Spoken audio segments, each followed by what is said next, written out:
My name is Michael Amar Calfee. My middle name goes back to the second president of the Republic of Texas.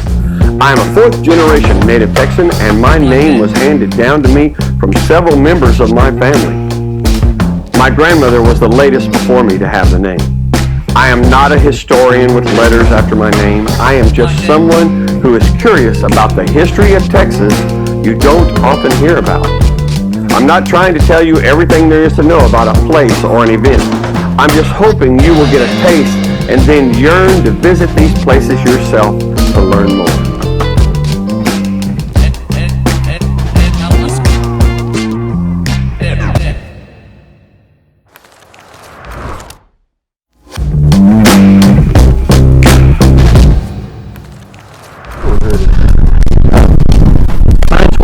I'm the manager of the state of Texas Longhorn herd, and we keep about 250 head in the state herd, and we keep them around for two reasons: to show people what historic Longhorns look like, and to help preserve the herd help preserve the breed for many years to come.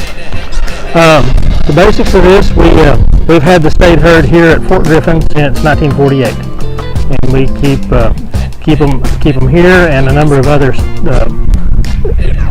This historic site and a few other state parks. So we raise them all from calves, and we partner with the Cattlemen's Texas Longhorn Registry to help maintain historic genetics. And the Longhorns originated from Spanish cattle, introduced into northern Mexico and southern Texas starting in the 1500s, and they ran wild all over northern Mexico and Texas up through the time of Fort Griffin. And about the time Fort Griffin got going, the trail drives were starting out. And I'll tell you the reason for that. Early ranching here in Texas was based off of these Longhorns that were running wild, and they were freed. Anyone that wanted to gather them up and claim them for their own, but they weren't worth much. These big steers behind me were probably worth $5 or $6. So if you wanted to make any money with ranching, this was really not the place. But cattle were free, so you could round these cattle up and sell off the cattle or their offspring at a different location and maybe make a little more money. So there were some small trail drives to the south and east, but as the population of the eastern U.S. grew, railroads moved as far west as Kansas. And when they got to Dodge City, that was kind of the trigger for this area to start moving cattle north, because they were. There we go. Now you're all right, you're good. The ranchers and cowboys here in Texas realized that the cattle were worth a lot more in Dodge City if they could get them there. So they started moving these cattle north in large herds, 2,000 to 3,000 head each. Took 40 or 50 cowboys, and it took several months to get them there. So by this time of the year in the fall, they would already have their herds in Dodge City and sold. But they would start in the spring, travel through the summer, and sometimes into the fall to get there. Only move the cattle 10 to 15 miles a day. The cattle would actually gain weight on the trail. So that was, if the grass is good, these cattle will walk 6 to 8 miles a day in their normal grazing pattern. So a 10 to 15 mile trip up the trail was not out of the ordinary for them. And these guys that were behind me, 3-year-old steers, that's pretty typical of the age and the size that would have gone up the trail. 3 to 5-year-old steers were real common.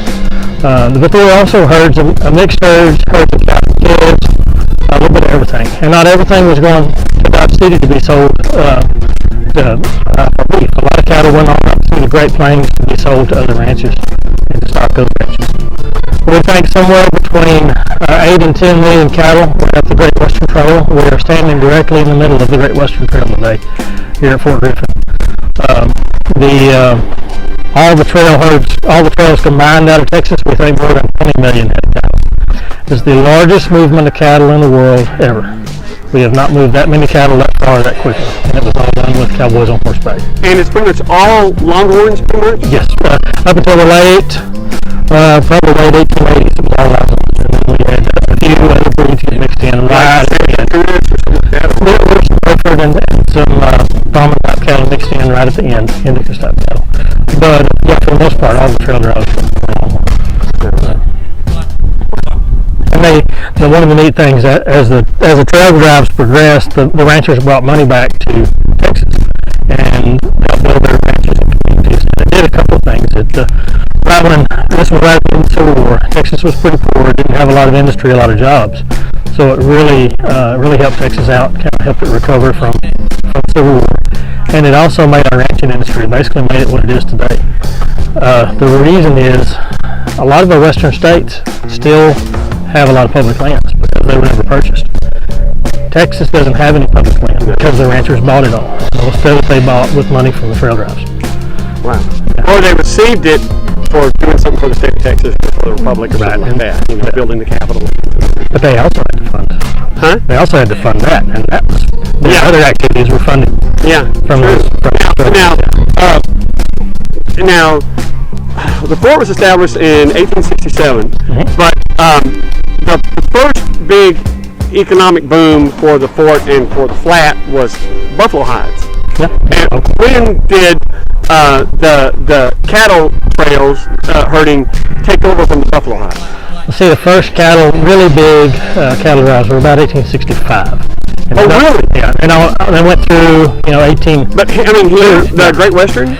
They started further east. Right, I know. Chisholm and all that stuff. No, here was more. Now for a number of years they were going on at the same time. Chisholm Trail and the Western Trail. Right. Chisholm started first, then the trails moved further west. Chisholm is still continuing. Yeah. So the Western Trail, late 1860s, early 1870s, on up through late 1880s, and that's when the railroads came to here, and then it kind of started tapering off.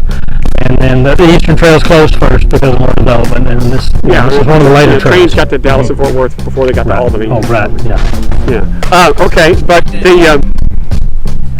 so even right at the end of the Civil War, at about the time this post was created, is when the cattle trail started. Yeah. And that went all through the same time as the buffalo hides. Yeah. All through the same time. Place economically. Oh, yes. It really was. Then I thought they kind of just barely overlapped, if at all. But the town of Fort Griffin, which is about a mile. Oh yeah, we're just down there. It a few hundred permanent residents. Yeah. Several thousand people in town every day. Yeah, Day. It boasted 1,000 people in town, which is crazy for a frontier town like that. Oh yeah. And quite the operations and lawlessness and everything else that could possibly been going on. Okay, so wow, something like 8 million cattle on the Great Western Trail. Yeah. Wow, I thought it was in the hundreds of thousands. I didn't realize it was that many. I sat down with my cousin, called him on the phone a while back, and he and his dad had run cattle trucks for years. I told him, I said, what I was trying to figure out was how many semi-trucks does it take to move one trail herd? And we kind of figured on the size of cattle, and I said, don't worry about the horns, we're not worried about space, I just want to figure on weight. Yeah. So we kind of figured the weight of an old steer back then, 3 to 5 year old steer, and doing fairly thin, and we came up with nearly exactly 50 semi-trucks for one trail herd. 50 semi-trucks to move 2,500 head of cattle. Well, so you're only putting how many head in a trailer? Full, weight-wise. Well, the truck weighs 80,000 pounds. That's their limit. Yeah, but how many head is that? Oh, I don't remember.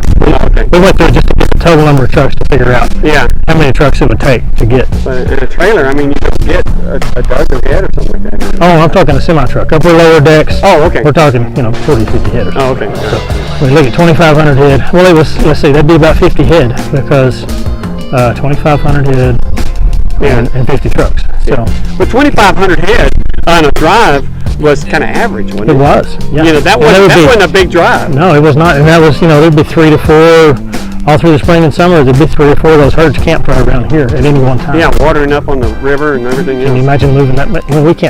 You can't hire that many trucks, even today, to move those cattle. That's crazy. Yeah. It's a staggering number of animals. This was a booming place. Yeah. This was the place to be in the Texas frontier. It really was. It was. I mean, a lot of other things were going on a lot of other posts, but golly, here you name it, it was happening here, and money was all over the place. And no wonder this place was on the gambler circuit. Mm-hmm. Gamblers would want to come here and see who they could fleece, and then of course cat houses and everybody else. Everything else. We're trying to mine all the people who Hey, thanks for watching. I hope you enjoyed that video. You know, the only way I can tell if you enjoyed that video is if you click that like button. You know, this is a competition, see who can get the most likes. Let's see if we can get me 1,000 likes. So click the like button or subscribe or vote. And be sure to check back. Who knows where we're going to be next time.